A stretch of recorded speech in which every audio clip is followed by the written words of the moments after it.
Welcome back guys. Comment पढ्ने हैन त नेपालीहरु भाइरल हुनको लागि गरेको चौथी कलाको भिडियो हेर्दै कमेन्ट पढ्न भाइ त लेट्स गो। आओ यार अपने कान में ईयरफोन्स डाल लो। बस्ने माइतीको घर हावा मान सम्हालले आफ्नै स्वर्ग भाइ दीदी वाह दीदी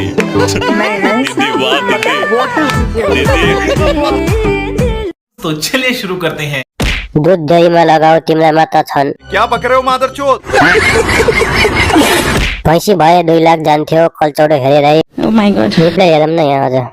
कल्चौडा मात्र हेरेर भएन, घिउ कतिको लाग्छ पनि हेरिन्छ। कति लिटर आउँछ दूध? 10 लिटर आउँछ होला।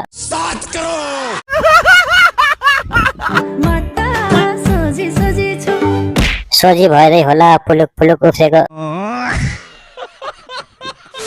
मान्छे त म सोझे हो नि। हेर्नेले नि बटारिएर हेर्छन् त। यसमा मेरो के दोष? त्यसरी देखाएपछि हेर्छ त हेर्नेको के दोष? एउटा देऊ न, मेरो बच्चालाई बल खेल्न दिन पर्यो, किन्न सकेको छैन। रिप्लाई हेरौँ न अझ रिप्लाई। अनि तिम्रो चाहिँ के गर्ने हो र? तिमी त म जहाँ त्यही पुग्छौ त। बल खेल्ने आशामा होला के? न त हेर्नेको दोष न त तिम्रो दोष। दोष चाहिँ त्यो तिम्रो अगाडिपट्टि फलेको भोगटेको जस्तो लाग्यो। एक पाथी जति त आउँछ होला।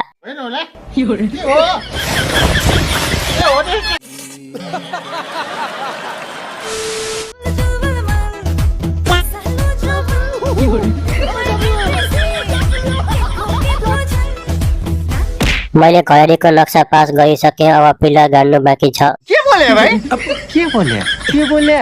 जग्गा नक्सा हेर्दै जिन्दगी जाने भयो। यसो जग्गामा पिलर गाड्न पाए बर्खा जान्थ्यो कि? नेपाल र भारतको नक्सा त ठ्याक्कै छुट्टिएछ त। तिम्रो याद रातिमा देब्रे छातीमा देब्रे छातीमा देब्रे छातीमा। अगाडि बोलेको बहाना हो, पछाडि देखाउने तपाईको चाहना हो।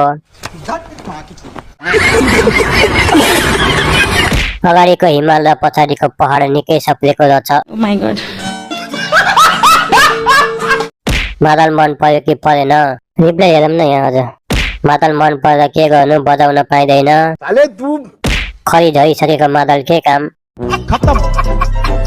Bye bye, tata, goodbye, गया।